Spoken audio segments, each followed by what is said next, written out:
Hey guys, tonight we journey deep into the dim, noisy, and very unglamorous heart art of ancient Rome to shadow someone you'd probably never think about in history class. You're not a senator, not a gladiator, not even a grain merchant. No, tonight, you're a Roman prostitute. You wake up on a straw mat that's poking your spine with someone else's foot dangerously close to your face. Outside, there's shouting, the clatter of iron-rimmed carts on stone, and a chorus of roosters battling for dominance. Your mouth tastes like bad wine and boiled cabbage. Welcome to Subura, the slum of slums, where even your rats are aggressive. And just to warn you, you probably won't survive this day in one piece, emotionally or otherwise. So before you get comfortable, take a moment to like the video and subscribe, but only if you genuinely enjoy what I do here. Drop your location and local time in the comments. I love seeing where you're all listening from. Now dim the lights, maybe turn on a fan for that soft background hum, and let's ease into tonight's journey together. You blink crust out of your eyes as dawn spills through a torn cloth nailed over your window. You slept in your shift again. There's no real bed, not unless you count that mildew-darkened mat, which you kind of do, if only out of resignation. A few copper coins, maybe last night's winnings, are tucked under a chipped plate to deter roommates or thieves. Same difference, really.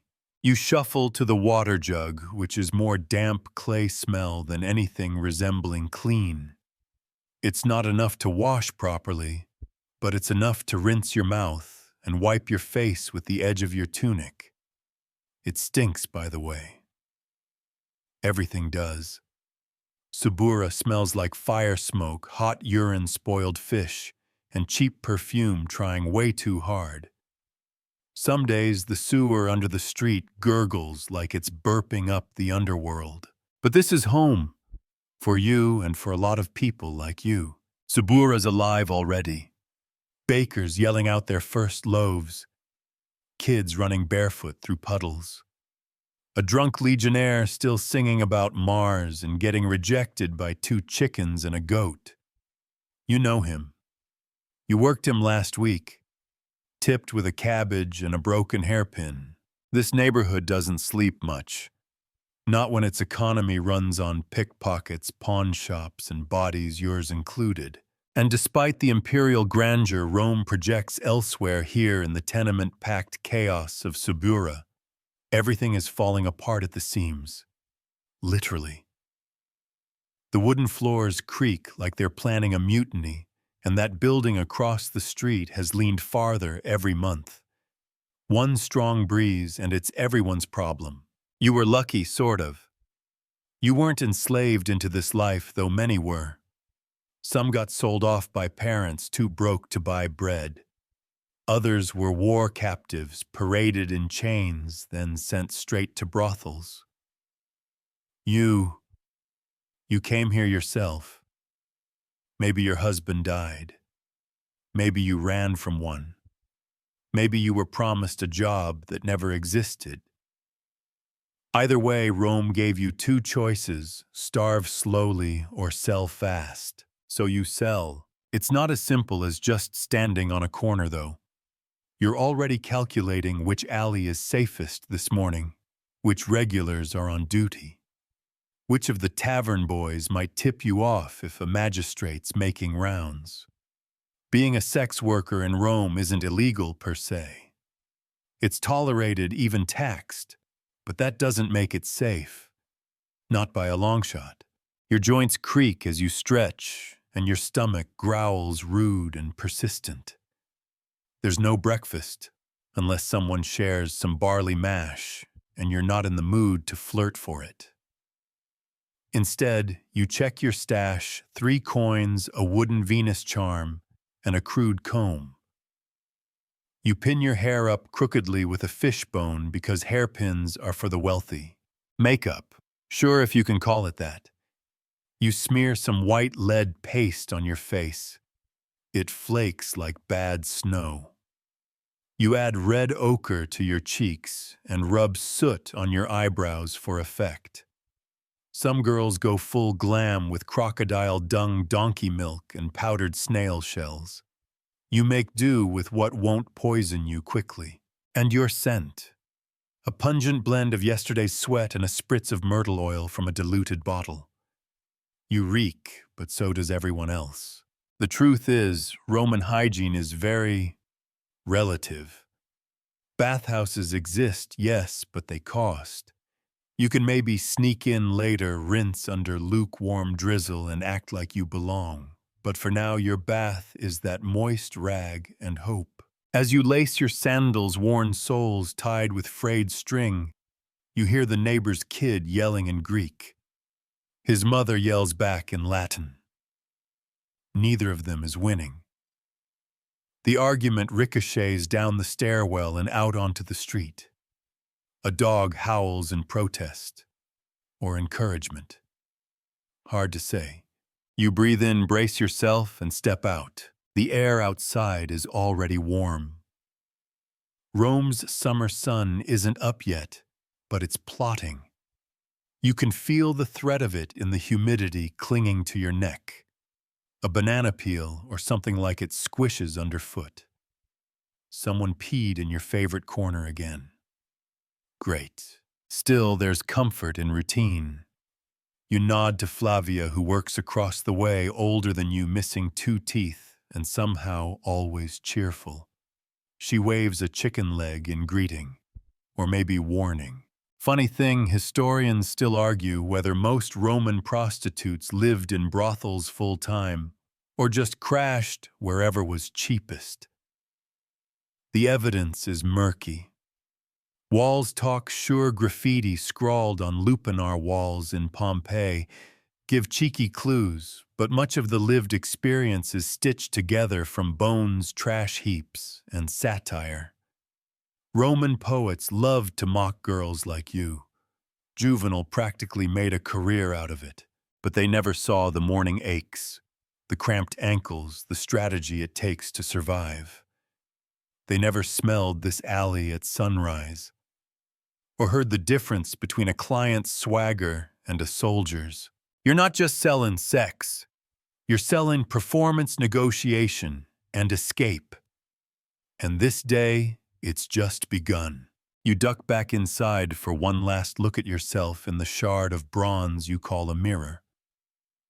Not that it helps much. It's too scratched to reflect anything besides your general aura of still breathing. But today you aim for approachable, a winkable smudge of kohl, some spit-slicked curls, and that tunic tugged just low enough to hint high enough to negotiate. Dressing for work in ancient Rome is like starring in a costume drama with zero wardrobe budget. The fabric's scratchy, the colors faded, the neckline has been reshaped more by wear than design. Your entire look screams creative desperation, but at least your belt is tied with flair. You adjust your red hair ribbon, a must-have. Red is the official color of the meretrix. Registered prostitutes wear it as both identifier and warning label, though the rules bend more than they hold. You throw on a wrap half to shield your shoulders from sun, and half to give you something to work with when you need a quick, dramatic exit. Now, makeup. You've already applied the chalky lead white earlier. Don't ask what it does to your pores long term. The ochre rouge looks better if you warm it up first, so you rub it between your fingers like you're about to pick a fight with your own cheeks. Your lip color is made from wine dregs and crushed beetle shells. Fashion is pain. Also bugs. For eyeshadow, you smear a streak of soot stolen from your neighbor's cooking fire, just enough to look smoky, not smudgy. Lashes get a touch of charcoal and you pray it doesn't rain. You once ended up looking like a sad panda at the Saturnalia festival and haven't emotionally recovered. Historically, Roman women, especially courtesans, were expected to go bold with makeup. Subtlety was for wives. You live in a world where blush and scandal go hand in hand. You are the scandal. As you rummage for your scent oil, a tiny clay vial you once bartered for a bowl of lentils, you consider today's aroma strategy. You dab it behind your ears, on your wrists, and if you're honest, just under the armpits. One drop too many, and you'll smell like you got into a brawl in a flower shop. But the right balance. That's the difference between a coin and a shrug. One of your roommates passes by, pausing to offer you a sour olive and a wink. She's wearing a robe barely clinging to her shoulders and a sandal on the wrong foot. She's on her way home from a night shift. You silently thank her for reminding you that no matter how unready you feel, someone out there is more chaotic today. Now comes the hair. You undo the fishbone pin, fluff your curls, and reset them to look accidentally desirable. Not everyone can afford a hairdresser slave like the upper-class ladies with their 1,000-twist braids. You once tried to copy one of their styles and ended up with a bird's nest on your head and a pigeon tried to land in it. Never again. There's a lot of irony in how much time you spend getting ready for people who often don't look you in the eye. Roman beauty standards were harsh and weird. Blonde hair was in mostly because it signaled either Germanic slave heritage or expensive dye. Your hair is mouse brown, but you sometimes streak it with lemon peel and sunbathe on the roof like a disgraced lizard. It only sort of works. Also, you've heard rumors some girls wear wigs made of enemy hair. Blonde locks harvested from Gauls or Germans killed in battle. That might be a myth or not. Historians still argue whether the trade of foreign hair was a luxury item or a creepy imperial flex. Either way, you've got your real hair, and it's mostly attached, so that's a win. You grab your satchel, cloth-patched contains, one half-eaten date, 2 bronze coins, and a small folding knife. Not for defense, technically. It's for cutting fruit, but it might see more action today depending on how bold the drunks get. Now shoes, or what's left of them. Your sandals are leather-cracked and missing one toe strap. Roman streets don't care. There's a reason you keep your tetanus shots hypothetical. The pavement is sharp, uneven, and full of what even is that puddles. You've developed a callous strategy: never step in the same spot twice. As you step outside again, you catch a glimpse of the laundress across the way. She's beating someone's toga on a rock like it insulted her ancestors. The splash reaches the road. You dodge it. You've been dodge-trained by Subura itself. Funny detail you sometimes dream about: owning a clean stola, maybe even one of those diaphanous ones with embroidery. Not that you'd wear it, it's too delicate for your life, but just to hold it, to own something meant for admiration and not transaction. One day, someone's yelling nearby, a vendor pushing fig cakes, his voice as shrill as a goat on fire. You consider spending a coin. Your stomach says yes, your coin pouch says LOL no. You check your teeth. Not great. Not terrible. You chew on a sprig of mint for breath and to fool your brain into thinking you've eaten. Then you smile. It's a business move.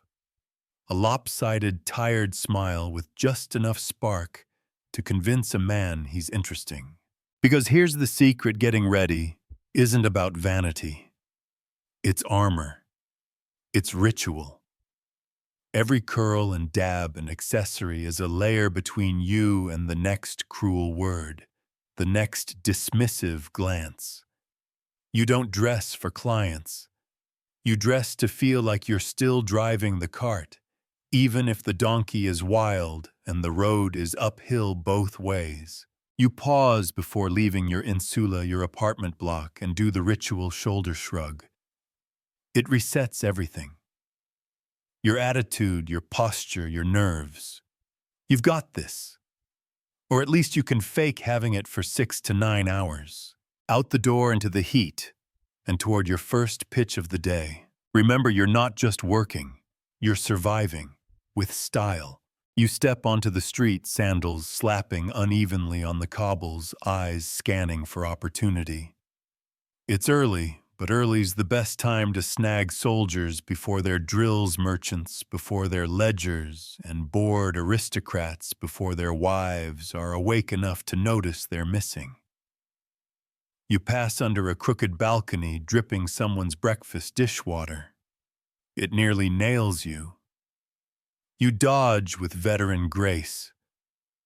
First rule of the morning shift, assume the sky is always falling. You've picked your corner for the day, right by a bakery, where the scent of fresh bread lures in more than just hungry mouths. Warm loaves draw foot traffic. Foot traffic means visibility. Visibility means coin.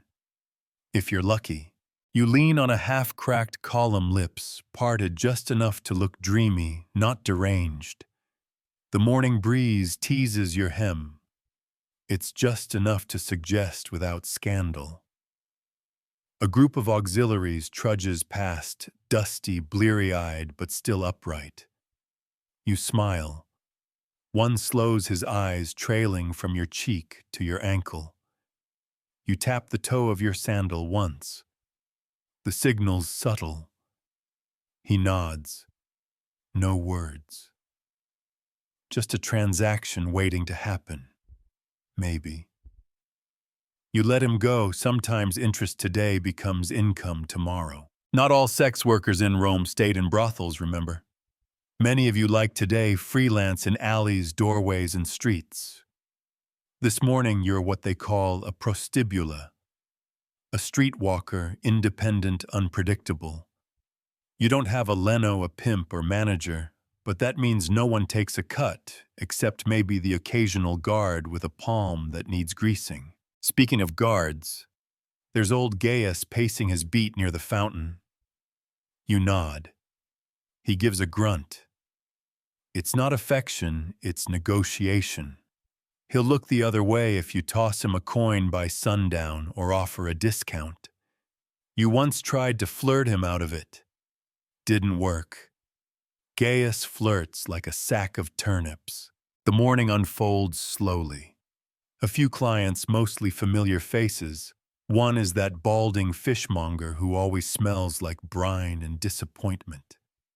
He pays fast talks too much and insists on calling you Diana like the goddess. You let him. Who are you to crush dreams? You pull him into a recessed doorway, not your usual spot, but it's shaded and vaguely private. These backstreet encounters don't take long. They're not romantic. They're awkward, mechanical, and over before your brain fully processes what's happening. When he's done, he hands over a coin. You check the weight with your thumb. Real. Worth something. You mutter a blessing of Venus and pat his cheek. He laughs like you meant it. Once he's gone, you adjust your tunic and lean back against the wall, catching your breath and trying not to think too hard. Thinking is for poets and housewives. You function. Down the street, someone's playing a reed flute. Not well, but with enthusiasm. A kid dances barefoot in circles, nearly getting trampled by a mule cart. A woman yells at a goat. The goat wins. Typical Roman morning. Another client approaches. This one's different. Clean sandals. Linen tunic. Soft hands. You immediately switch gears. This isn't a street trick. This could be a delicatus. A fancier type, someone who might invite you indoors or offer a better coin for a better experience. He smiles. You smile back. You both pretend this is new and special. He offers a copper sestertius, polished and heavy. You take his hand and lead him toward the taverna's side alcove. That alcove, by the way, is a local gem. Not official property, but shadowed and frequently unused between dawn and lunch. You've decorated it sort of with a sprig of rosemary and a scrap of cloth over the dirt.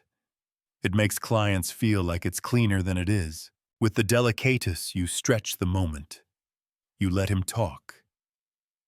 He tells you about his morning as if you're a friend, not a purchase. You nod, lean closer, pretend to care. This too is part of the job. The pretending, the rhythm of fake interest. Some girls hate it. Others say it's easier than the act itself. You're somewhere in the middle. You're a professional after all. When he's gone, tunic askew, cheeks flushed, you count your coin again. 2 sestertii today, not terrible. Enough for lentils, maybe honey if you haggle well. Maybe enough to sneak into the baths. You wipe your hands on your tunic and sit for a minute watching the street fill with more shoppers, more workers, more noise. You spot Flavia again now, arguing with a fruit vendor. She's brilliant, can get 3 figs for the price of 1 by smiling just right. You should take notes. Oh, and don't get too nostalgic about your current working conditions. Because yes, while being a street worker gives you flexibility, it also comes with danger. At least in the brothels, the lupanaria, you'd have walls, doors, maybe a guard. Maybe. But brothels take a cut. And if you're enslaved, well, the cut is everything. You're the product, not the earner. Historians still argue whether brothels were more dangerous than street work, or just differently brutal. Evidence suggests that in some ways being on your own gave you more power, but it also gave predators more freedom. Some clients don't like no for an answer. You've got the scars to prove it. A few younger girls across the street giggle at a passing wine merchant. New recruits. They still laugh like this job is an adventure. You want to warn them. You don't. They'll learn. You stand, stretch your arms overhead, hear your shoulder pop. You're 20-something, but your back thinks it's 80. Maybe time for a break. But as you turn to leave the alley, a shadow crosses your path. Another client, a guard, a thief. Nope, just a dog. 3 legs, mangy. He gives you a long look and trots away with the dignity of a senator. Rome is full of ghosts, some bark. The sun is climbing. The bakery's cooling. The better corners are filling. You'll need to pick your next post carefully if you want to stay visible. You eye a shaded patch near a bathhouse gate. Lots of foot traffic. Potential. You move. By late morning, the sun is less golden glow and more personal vendetta. It bakes the stone streets, bleaches your tunic, and turns every bronze coin into a branding iron if you're not careful. You fan yourself with a folded palm frond you picked up near the market. It's mostly effective except when it folds backward and smacks you in the face. Very dignified. You make your way to the lupanar not because you work there full time, but because sometimes it's good to remind the owner you exist. He's got connections. Guards regulars, the kind of men who tip in silver if you smile just right. The brothel stands near the forum's edge, tucked into a narrow side street like it's ashamed of itself. The building is 2 stories with a wooden balcony overhead and faded red frescoes flanking the door. Inside, it's barely lit, smells like sweat and spiced wine, and sounds like a public argument between exhaustion and moaning. You nod at the Leno, the pimp boss, lounging on a stool just inside. He's counting coins and humming off-key. You used to work under him. Left when he started taking half your cut for security while providing 0 of it. Still, you're on okay terms. He gives you a grunt and a wave, which in pimp language means you can use a room if you bring your own client. The lupanar is a hive of tiny dark chambers barely big enough for a bed. Some don't even have that, just straw blankets and whatever dignity you remembered to bring. You peek inside one stone platform, no pillow, a faint whiff of last night's regrets. The wall is covered in graffiti. Some is obscene. Some's surprisingly poetic. Lucia gave me heaven and garlic, come back soon. Juno has a laugh that heals the soul and empties the purse. I came, I saw, I paid too much. And in one corner, scratched almost reverently, to the one who remembers my name. There's more history in these walls than in half of Rome's fancy monuments. Scholars debate how representative Pompeii's preserved brothels really are. Some say they're snapshots of the typical lupanar. Others argue they're unusually explicit because Pompeii was a resort town and leaned into the whole "let's get weird before Vesuvius explodes" vibe. Either way, the graffiti, that's real, and it talks. Inside, the workers are busy. One girl with flame-red curls and a laugh like a punch to the stomach brushes past you, heading toward a room with a chubby senator in tow. You recognize him. He likes to talk about Greek philosophy while trying to remove his sandals without using his hands. Talented in a tragic sort of way. You take a seat on a low stool near the door, hoping to pick up a client, or at least overhear something interesting. A pair of drunk stonemasons stumble in waving coins like they're announcing an auction. They're loud but not threatening. The Leno dispatches 2 girls to deal with them. You watch quietly, impressed by how quickly the workers shift from idle to enticing. It's not just about bodies, it's theater. Performance art with bonus bruises. A Roman brothel isn't what modern minds often picture. There's no velvet, no sultry music, no coy curtains and flirtatious bubbles.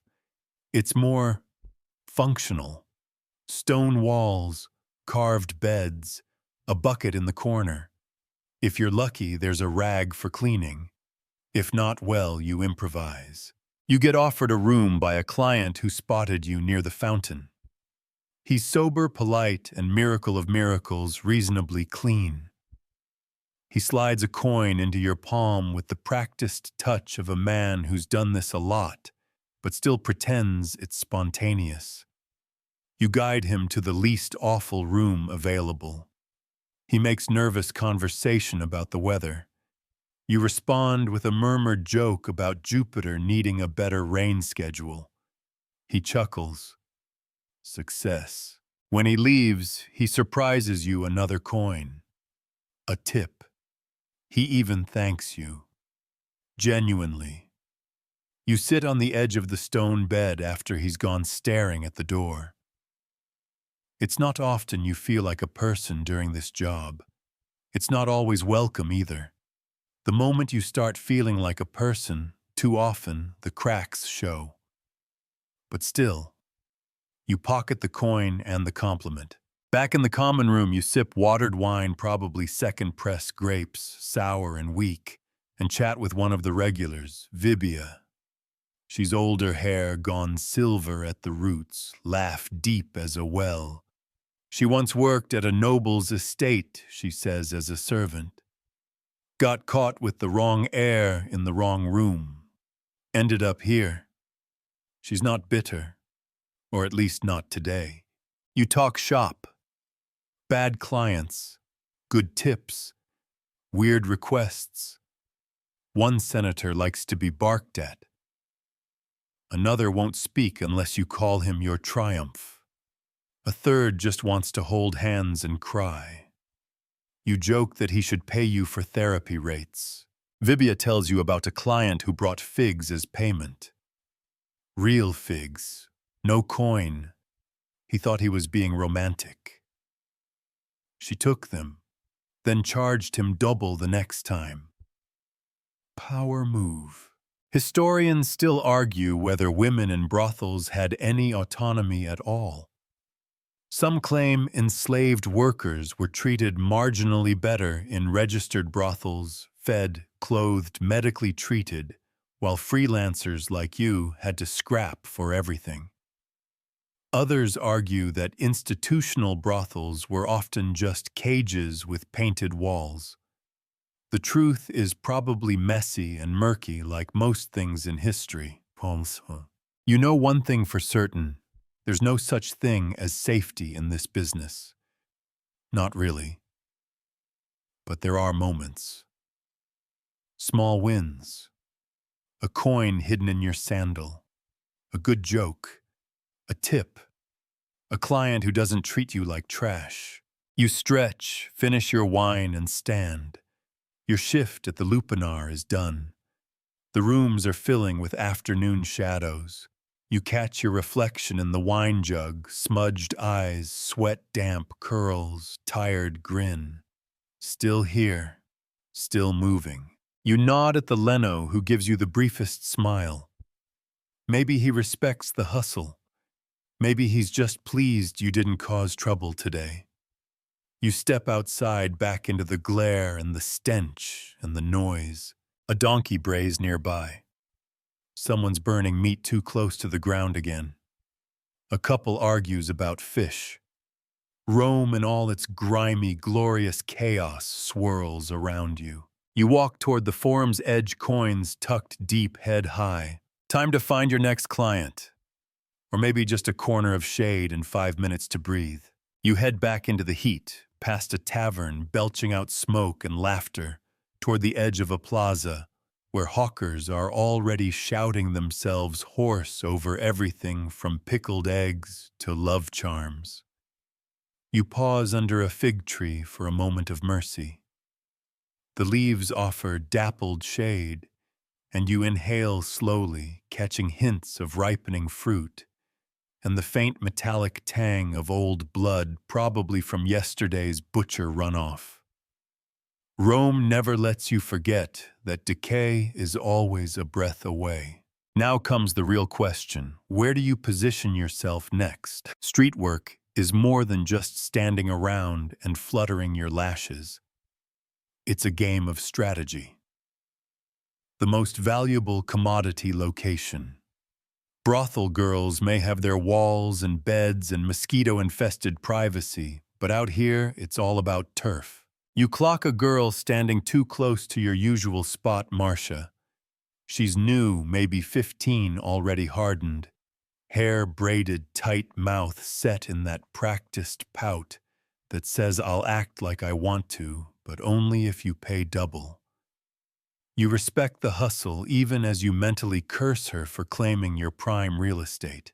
So you adapt. You pivot east toward the Via Sacra, but not too far, too many guards, too many patrolling officials looking for a reason to fine you. You know where you belong, somewhere between too visible and completely invisible. Welcome to the eternal tightrope. This brings you into liminal territory. You're in the overlap between streetwalkers and those stationed in more permanent setups, brothel girls, house slaves, and courtesans tied to wealthier patrons. And oh, what a tangled hierarchy it is. Let's break it down. Roman sex workers existed in layers. At the bottom, enslaved women in state-run or privately managed brothels. Above them, freelancers like you, legally recognized meretresses, sometimes registered, often not. You pay bribes, dodge shame, and work for yourself. But then there are the delicati and the courtesans women who've managed to catch the eye or the purse strings of one wealthy man or several. They get gifts, villas, tutors, sometimes freedom, sometimes love. Sometimes nothing but headaches and better shoes. Today you're feeling philosophical. You think about how geography and social standing define everything in Rome.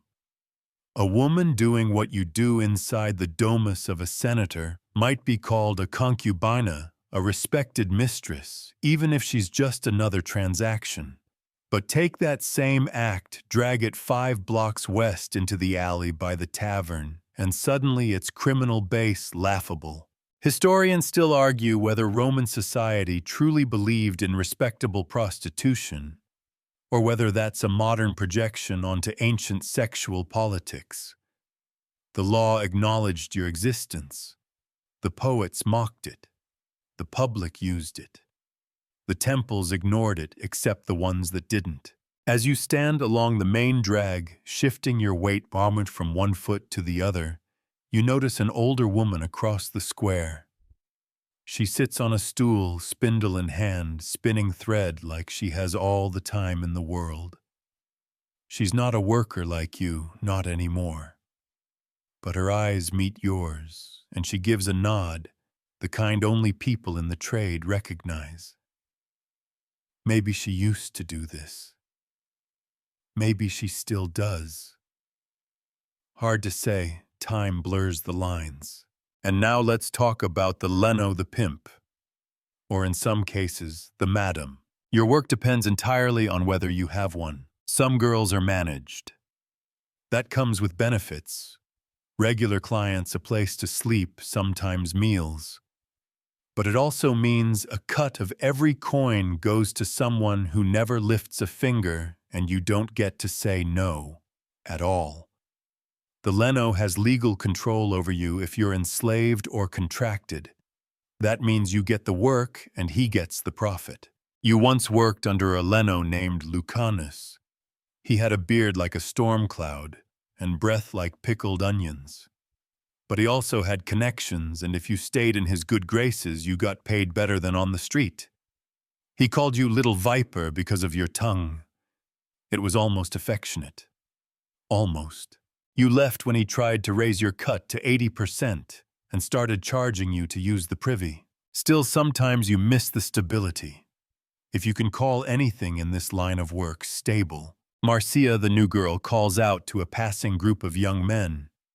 She does the toss of the hair, the lean into the hip, the smile that says, "You'll forget your name by the time I'm done." They laugh, jeer, and walk past without stopping. She hides the sting, but you see it. It happens. They always come back when they've had more wine or fewer options.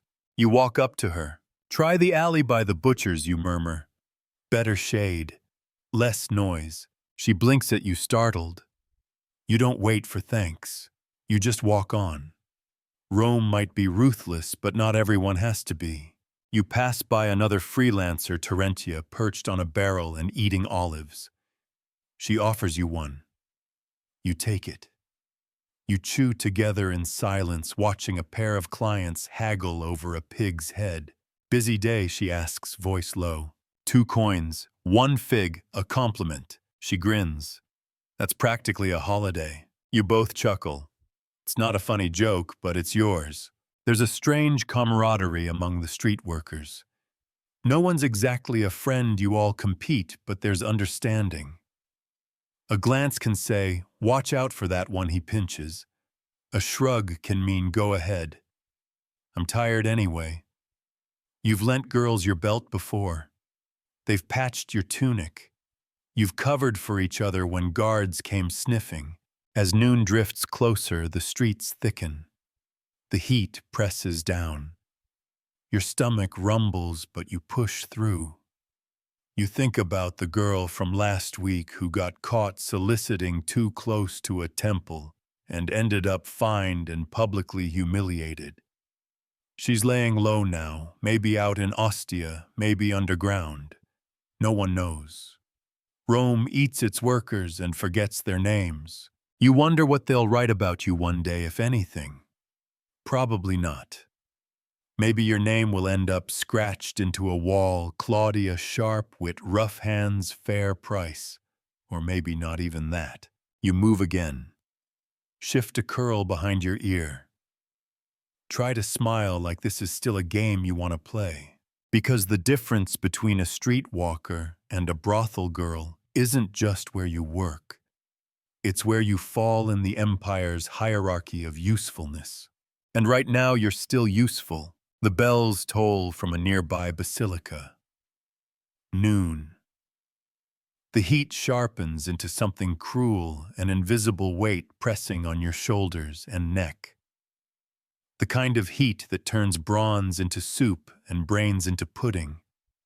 You find a patch of shade beside a marble statue of Minerva, goddess of wisdom, and consider the irony. You sit on a worn step, your knees drawn up, and watch Rome churn. Bakers cart loaves wrapped in linen. Slaves haul water amphorae arms, trembling. A senator's litter passes, its curtains flutter just enough for you to glimpse the bored face inside. He doesn't see you. He never will. Midday in Rome is a strange time for someone in your profession. Too hot for most clients, too early for drunken foolishness. But it's when the politics come out. Not the Senate kind. The real politics, the subtle maneuverings between you and the other women, the quiet calculations of where to stand, when to smile, whom to avoid, and what alliances to fake for an extra crust of bread. You nod to Fabia, crouched beneath a portico, fanning herself with a piece of parchment. She raises one eyebrow, then glances toward a group of soldiers lazing against a fountain. It's a silent language. She's calling dibs. You shrug your way of saying all yours. That's how you keep the peace signals, nods, and unspoken understandings. The brothel girls may live with rules, but streetwalkers survive by etiquette. You wipe your brow with your tunic hem, careful not to smear your face paint. It's already melting, sure, but a smudged line here or there can be artful. A full breakdown, though, not so much. You reach into your satchel and pull out half a barley cake from earlier, stiff now, but edible. You chew slowly, letting it turn to paste in your mouth. Every crumb matters. You make a mental note to barter for a fig or two later if your luck holds.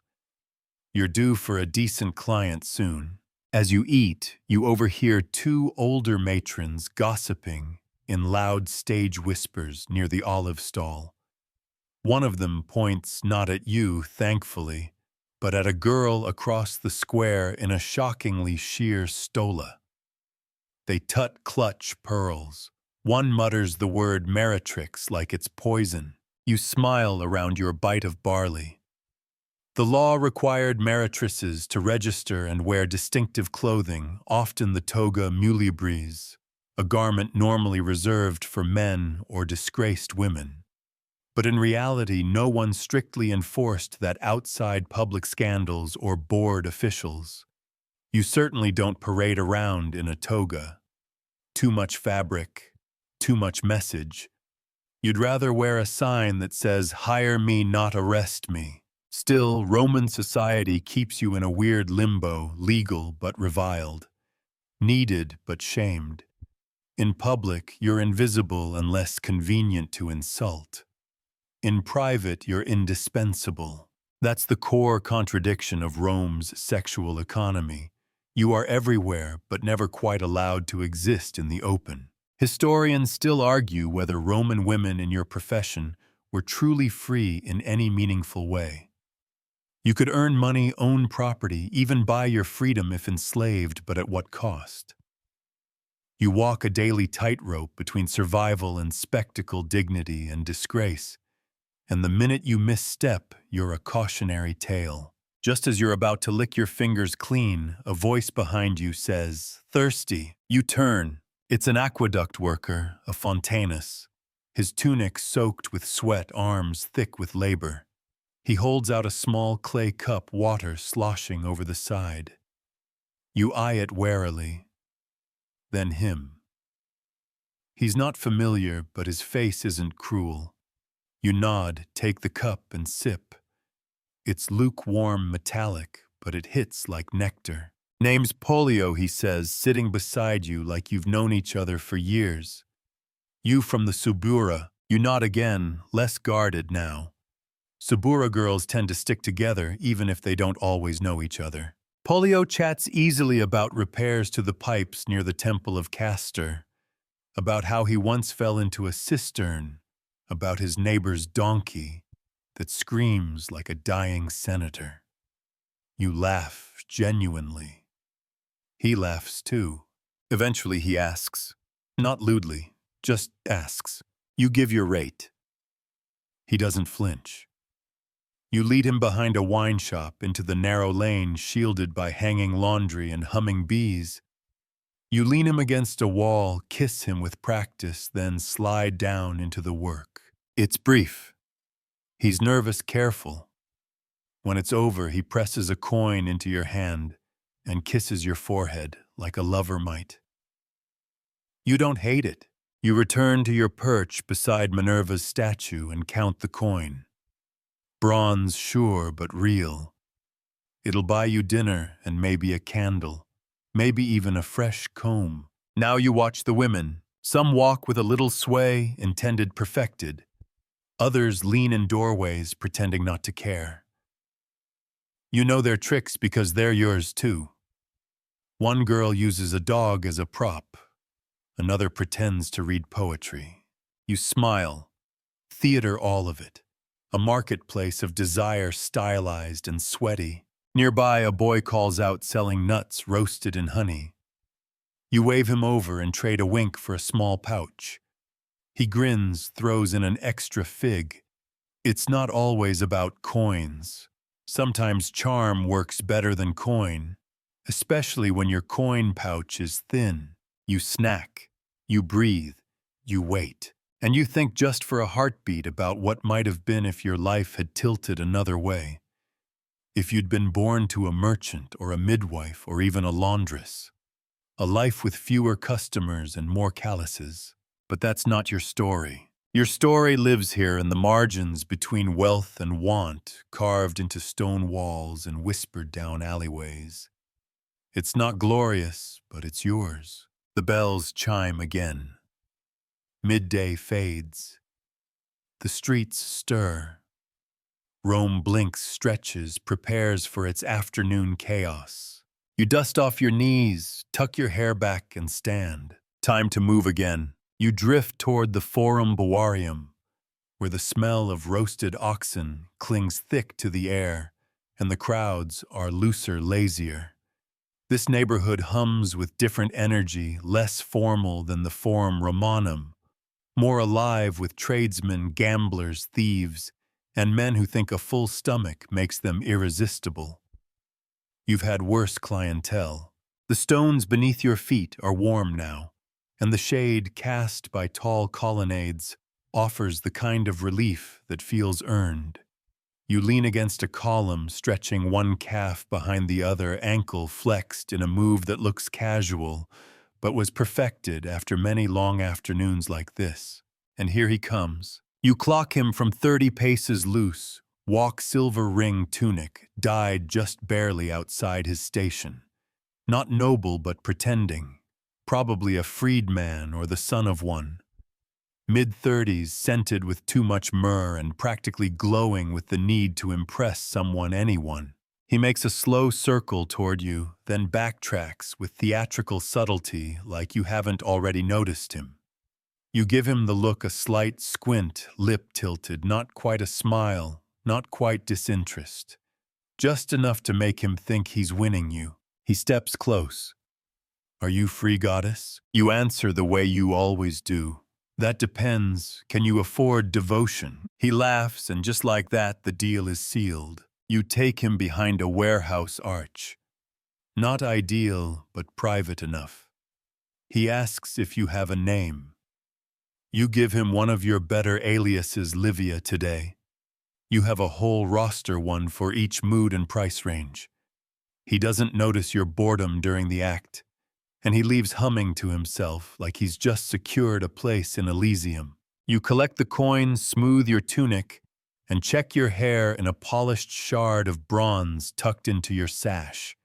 Still decent. Still convincing.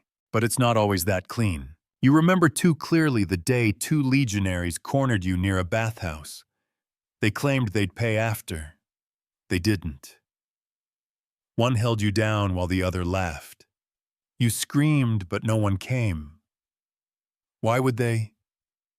You're just a meretrix. Your consent is a luxury Rome doesn't really care about. You didn't go out the next day, or the one after. When you did, you carried a sharpened pin in your sandal and a knife hidden in your sash. You still do. Rome is all about illusion. Illusions of order, of justice, of protection. But once you slip past the marble facades and gold-threaded laws, you learn the city protects its image, not its people. Historians still argue whether prostitutes in ancient Rome had any kind of legal recourse. Sure, in theory, if you were a registered meretrix, you could bring charges against someone who assaulted or defrauded you, but in practice, your word versus theirs. And if theirs came with a legion-issued sword or a senatorial ring, well, guess who wins? Even so, some girls fight back. You've seen it. Bruta once bit a man's ear clean off when he tried to take what he hadn't paid for. She was arrested, of course. But when she came back 3 days later, head high and eyes blazing, the men on that street walked a little wider around her. You think of Bruta sometimes when you tie your sash a little tighter. Later in the day, you find yourself near the temple of Hercules Victor. You don't work right outside, too sacred, but nearby where the shadows of holiness stretch just far enough to make your presence seem almost clean. You're not the only one who knows this trick. Several other women are spaced out along the portico like stars on a map, each one quietly calculating the value of proximity to piety. A group of young students from a rhetoric school walks by, all theory and no money. One of them winks. Another recites a line of Pr0stitutes, something about untamed girls and perfumed hair. You roll your eyes. You know exactly how untamed he'd be if his mother caught him here. Still, it's a reminder poets have always written about women like you. They praise your eyes and curse your prices. They fantasize about your bedroom, but forget your name. And you survive in the margin between sonnet and sneer. There's one poet you met last spring. Real one scrolls laurels and an ego the size of the Palatine Hill. He hired you once, then came back, and again. You didn't love him, but you liked the way he looked at you when he thought you weren't watching. Like you were a riddle he couldn't solve. He promised to write about you. You haven't seen your name in any scrolls yet, but maybe that's for the best. If he ever does write you into history, you know he'll make you too soft, too tragic, too muse-like. You're not a muse, you're a worker. And this stretch of long, dry afternoon is when work slows. The city droops. Even the street dogs have found shade. You join them slinking into a shaded alcove with your satchel curled under your head like a pillow. This is the closest thing to a nap you'll get. You drift half-conscious, hearing Rome throb around you, the distant clang of smiths, the call of fruit vendors, the hum of flies circling a dumped amphora of bad wine. You dream lightly.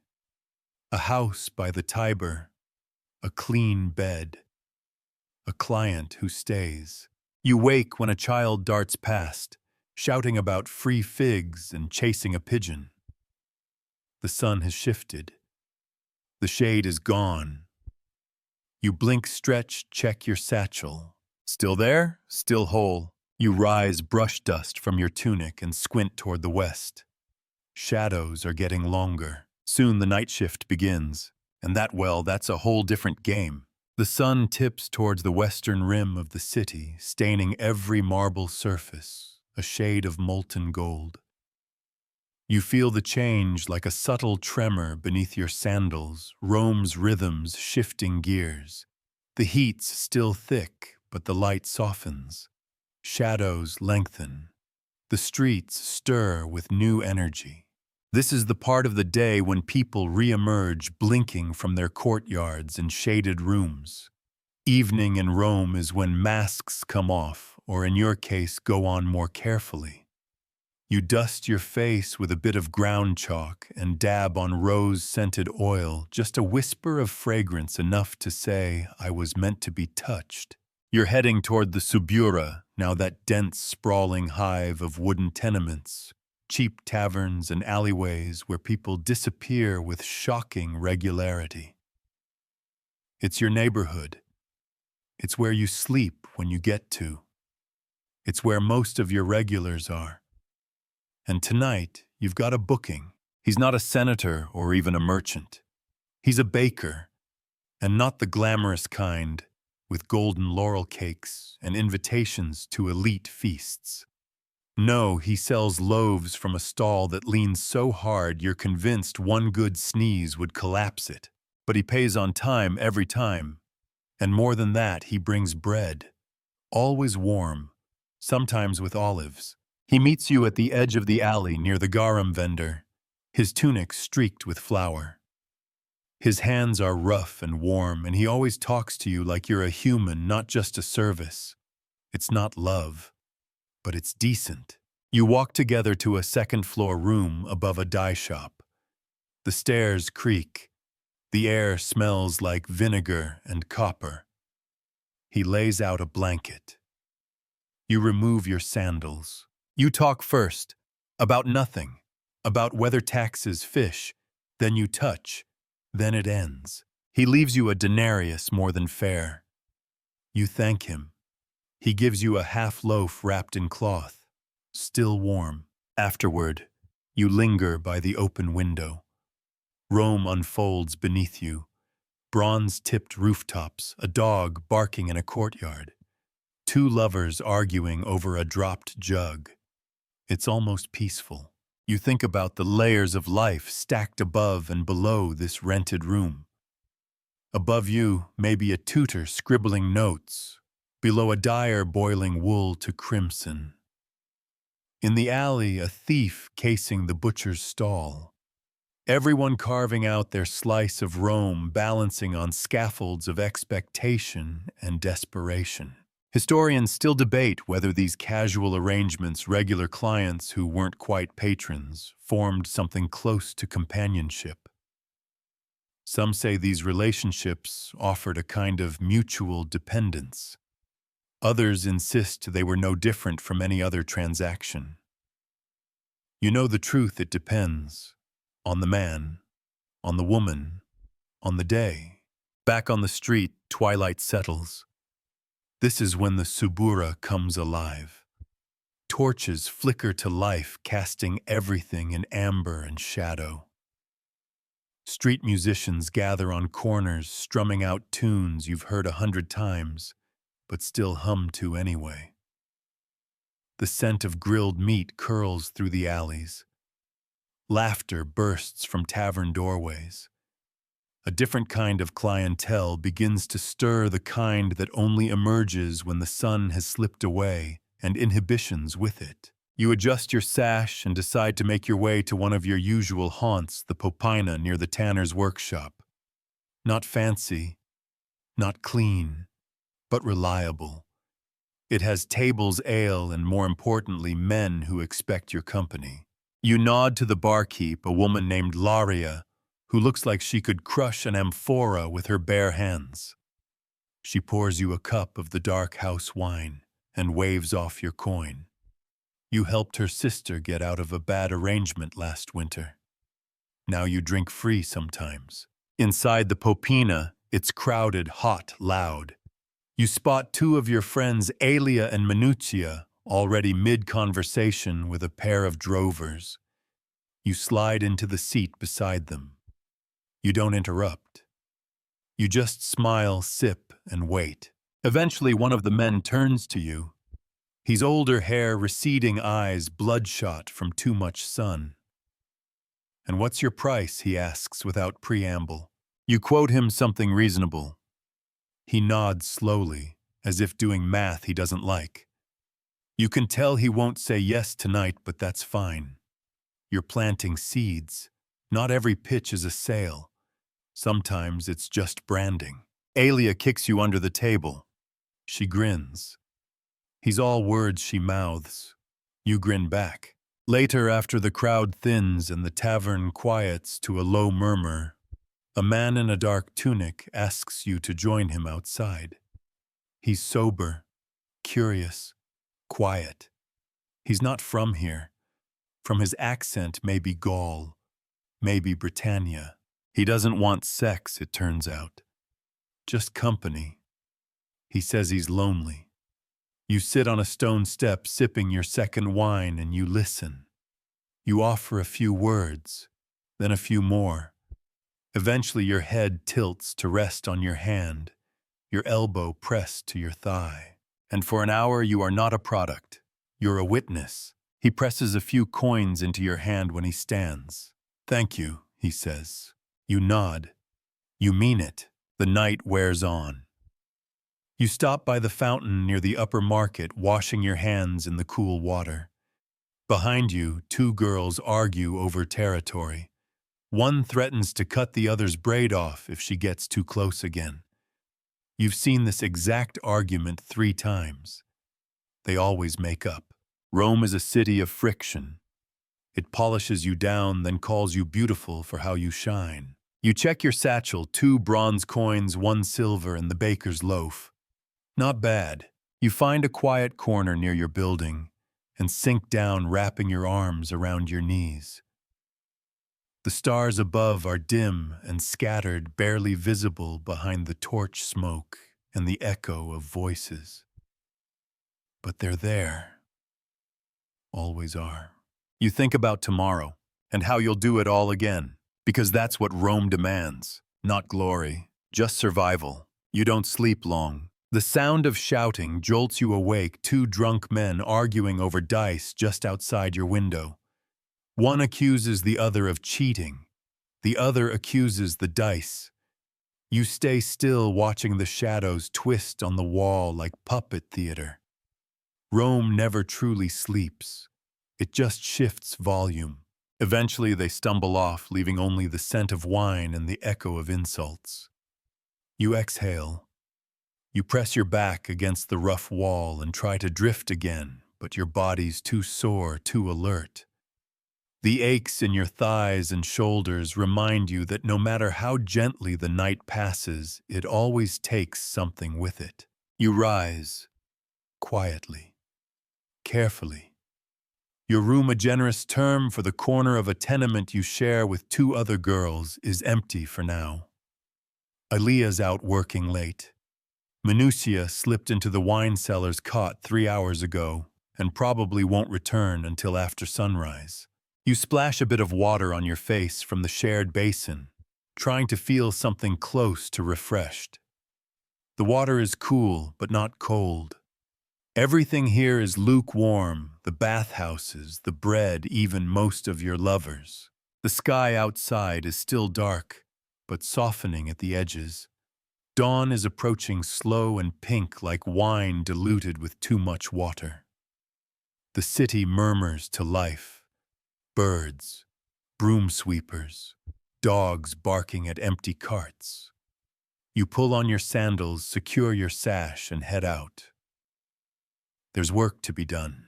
Morning isn't usually the high time for your trade, but there are exceptions: early risers, guilty husbands, traveling merchants hoping to indulge before setting off. You position yourself near the grain market where the first deliveries are arriving.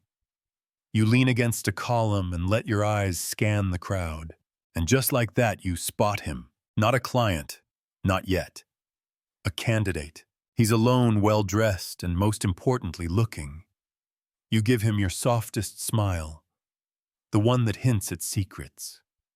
He walks your way, and then a surprise: he speaks Greek. You understand enough to get by. He's from Corinth. He calls you Calliste, most beautiful, and asks your price in a whisper that's almost respectful. You quote him a mid-range rate. He nods. He's not particularly memorable in the act, more timid than tender, but he pays well, and he offers a pressed sprig of mint afterward. To keep your breath sweet, he says. You resist the urge to reply with sarcasm and instead thank him softly. He lingers a moment looking at you, like he's considering asking you to breakfast. You don't let him. You've seen that look before. It's not about you. It's about a fantasy he's building around you. Better to leave before it starts. On the way back toward the Subura, you pass a street performance, a small boy juggling torches while his sister sings a folk song in a dialect you barely understand. They're good, better than they should have to be at that age. You toss them a coin, not because you're feeling generous, but because you remember being their age and watching people pass you like you were part of the stonework. Near the fountain, you spot Bruta again. She's got a fresh bruise on her arm, but her mouth still curls with that crooked confidence. You ask her if she wants some of your baker's bread. She nods, tears, a piece eats it in silence. Long night, you ask. She shrugs, long year. You both laugh because what else can you do? You end up sitting there together, the two of you, chewing quietly while the rest of the city crashes around you. This is how camaraderie looks in your world, wordless, worn, and sitting on a cracked marble lip of a public fountain. Historians still argue whether prostitutes in Rome formed meaningful social bonds or lived entirely in transactional isolation. You could have told them yes and no. It depends. Some girls you'd defend with your life. Others you'd push off a ledge for a better spot in line. Loyalty here is like a coin flipping constantly, always landing edge down. A vendor pushes past, shouting about fresh pomegranates. You remember that festival last year, the Saturnalia, when a client gave you a whole basket of them.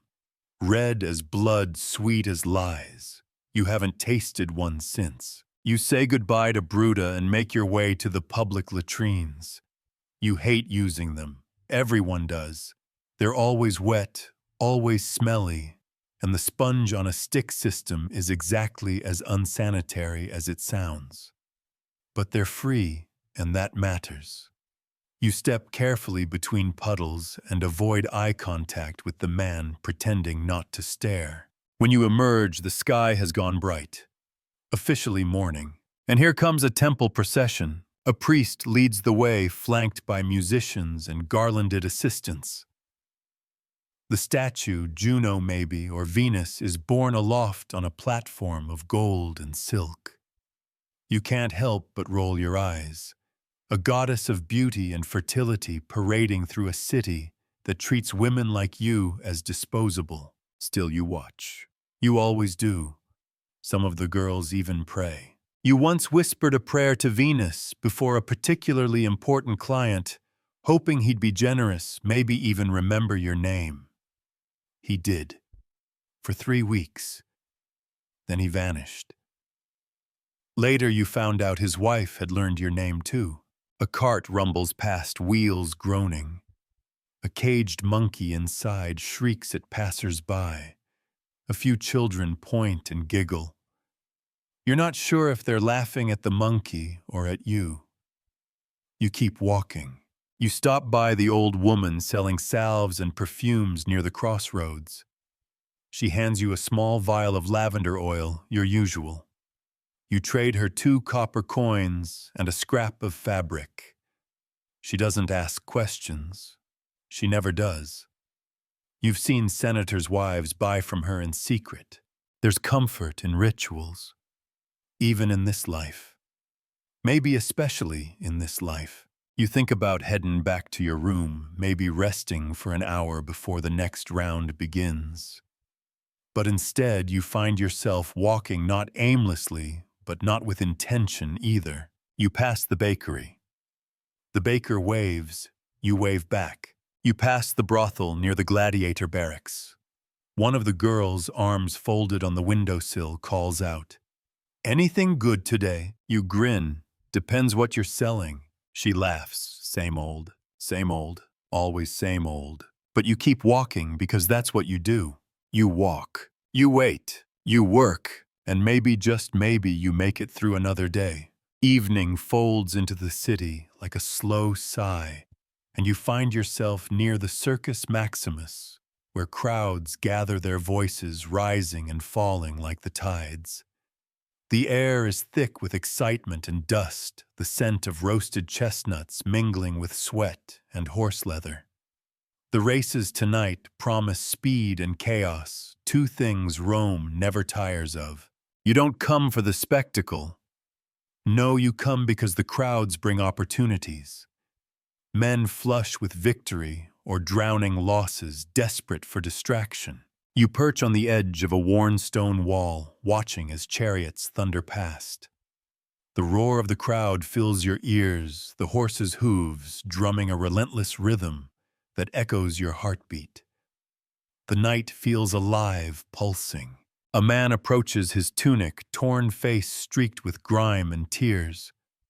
You can tell he's just lost everything in the race, but the hunger in his eyes speaks louder. You let him sit beside you, and he tells you about his debts, his wife, his children. You listen.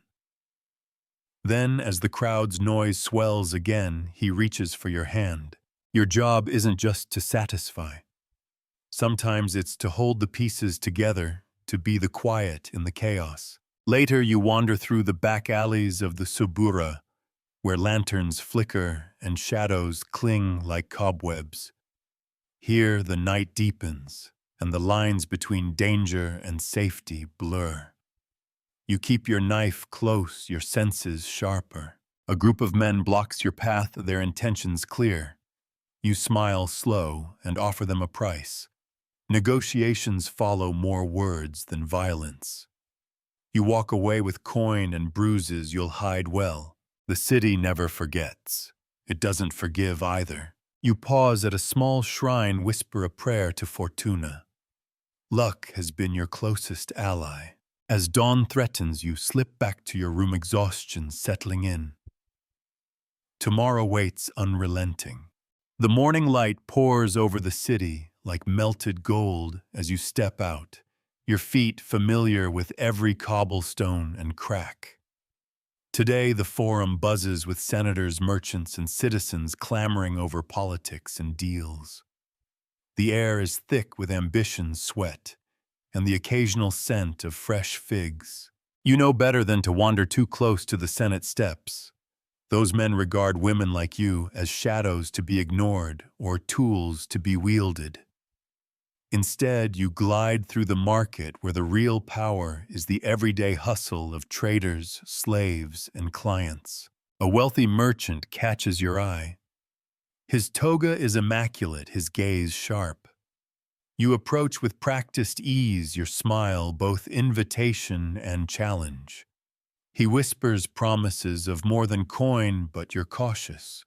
Promises in Rome can turn to chains. Later, you visit the baths, not the grand imperial ones, but the smaller, crowded neighborhood baths where the water is warm and the air thick with steam and whispered secrets.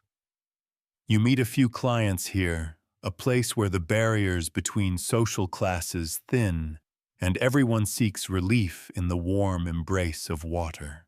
In the quiet moments, you think about freedom, about the rare moments when the city's weight feels light. Historians debate whether Roman prostitutes could ever truly claim autonomy, but you know that autonomy is a spectrum, a dance between survival and desire. The day wears on, and as the sun dips low, you find yourself back in the Subura, surrounded by the chaos and comfort of your world. You share laughter with your friends, the kind that masks pain but never fully erases it. Tonight, like every night, you prepare to play your part in the endless story of Rome, where every street corner holds a tale and every face hides a secret. Night descends, velvet and cool, wrapping Rome in its quiet embrace, though quiet here is relative. The alleys buzz with the murmur of deals struck in shadows, laughter spilling from taverns, and the distant clatter of hooves on stone. You find yourself near the theater district, where masks conceal more than just faces. Actors rehearse lines of tragedy and comedy, their voices carrying through the cool air. You watch entranced by the play of light and shadow on their faces, reminders that life, like performance, is full of roles. A client approaches a young soldier fresh from the northern frontiers, his eyes still haunted by distant battles. He seeks comfort, a brief reprieve from the violence. You offer it not just with touch, but with understanding, the kind that only comes from shared weariness. Later, you wander through the marketplace where vendors are closing up stacking crates and sweeping dust. The scent of spices lingers sharp and sweet. You pause at a stall selling amber beads, watching as a child tries to bargain with a stern-eyed woman. You slip the child a small coin and watch her smile, a small victory in a city that rarely offers mercy. Historians still argue whether the bonds formed among prostitutes in Rome were a form of chosen family or merely temporary alliances born of necessity.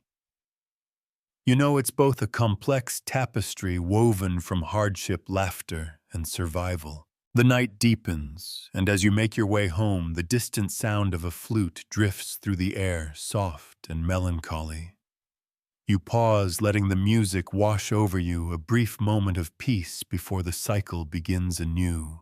You wake to the clamoring of a market. Just outside your window, vendors hawking fresh fish, vegetables, and the ever-present garum sauce. The scent hits your nostrils with the same sharpness it always does, reminding you that life in Rome is never subtle. Today, you head toward the city's outskirts, where the working poor congregate, living in cramped insulae that groan under the weight of too many bodies and too little air. Here your presence is both needed and tolerated. The men are less refined, the prices lower, but the company is honest in its own way. A carpenter's son catches your eye, a boy barely 16, eager and awkward. His innocence is a fragile thing, and you find yourself more protective than usual. You wonder how long before the city's grinding wheels turn him into something else. Later, you visit a small temple devoted to Fortuna. You light a candle and whisper a prayer for luck, for yourself, for the city, for the millions tangled in its streets. You clutch a small coin in your palm, a talisman against the uncertain future. The day stretches on, filled with the usual blend of transactions, fleeting connections, and moments of quiet reflection. You pass a group of scholars debating the ethics of the profession, their voices distant, but tinged with curiosity and disdain. Historians still argue whether prostitutes held any social power or were simply pawns in Rome's patriarchal game. You know, the truth is messy. Power here is fluid, sometimes given, sometimes taken, often stolen in the smallest moments. As night falls, you find solace in a cup of warm wine and the company of friends who understand the city's hidden language. Together you navigate the tangled web of survival, desire, and hope. Dawn creeps in, pale and uncertain, painting the rooftops with soft strokes of light. You're already awake, limbs heavy but restless, moving through the city streets as they stir to life. The baker's stall calls to you with the promise of fresh bread, warm and fragrant, a small comfort in a world that's anything but. You make your way to a quiet corner near the forum, where a philosopher's students debate the nature of desire and power. Their voices rise and fall like waves, and you catch fragments, words like freedom, constraint, and choice. You wonder if they understand the realities behind their theories. Your path takes you through a bustling textile market, where bolts of vibrant cloth unfurl like sails. You run your fingers along the silk, imagining the lives of the women who wear such finery, lives so far removed from yours. Later, you find yourself drawn to a small shrine of Venus, the goddess of love and beauty. You leave a coin and whisper a wish for kindness, for moments of tenderness in the harsh days ahead. A client waits for you in a nearby tavern, a senator's scribe with ink-stained fingers and nervous eyes. He's cautious, polite, and eager to please. You spend the evening unraveling his worries and offering solace wrapped in soft words and gentle touch. Historians still debate whether Roman prostitutes could ever claim agency within the rigid social hierarchy. You know the answer lies not in grand declarations, but in the small acts of resilience woven through each day. As the night deepens, the city hums with stories untold, and you find yourself a quiet observer and participant in Rome's endless dance. The sun dips low again, casting long shadows that stretch like fingers over the city's ancient stones. You wander through the bustling streets one last time, savoring the familiar chaos, the clatter of carts, the shouts of street vendors, the distant clang of the blacksmith's hammer. Tonight, you meet an old friend near the baths, a woman who once walked your path, but now tends a small shrine dedicated to Fortuna. She smiles, her eyes reflecting years of hard-won wisdom and soft regrets. You share a flask of wine, its warmth, a balm against the cool night air. The conversation drifts, touching on dreams abandoned, and hope still clinging like ivy to crumbling walls. You talk quietly about freedom, about the delicate balance between choice and survival in a city that never truly rests. A stray dog curls at your feet, its breath slow and steady, and you feel the weight of the day begin to lift. The world slows just for a moment. Historians still argue about the true status and experiences of prostitutes in ancient Rome. But you know that behind every label is a person complex, resilient, and infinitely human. You rise, ready to return to your room, to the small sanctuary you call your own. The night's final breath brushes your skin as you walk, carrying you home through a city that holds 1,000 stories, each one waiting for the dawn. Word count 112. Awaiting continue. 300-word wind down. Now, as the city settles and the noise fades into a distant hum, you can let your thoughts slow. Imagine the streets growing quiet, the laughter and voices softening like waves retreating from the shore. The warm glow of oil lamps flickers behind closed shutters, casting gentle shadows that dance in rhythm with your breathing.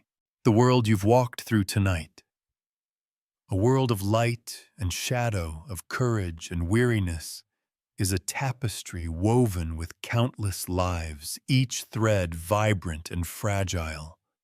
You've glimpsed moments of tenderness amid hardship, seen resilience where it's least expected, and felt the pulse of a city that never truly sleeps. Let these images settle like a soft blanket around your mind. The smell of lavender and honey, the distant melody of a flute, the steady beat of your own heart, these are your anchors as you drift toward rest. Remember that in every story there is hope, in every struggle a quiet strength, and in the night's embrace a promise of dawn. Now dim the lights, maybe turn on a fan for that soft background hum, and let's ease into tonight's journey together. End of script. Sweet dreams. Hoi Chat GPT.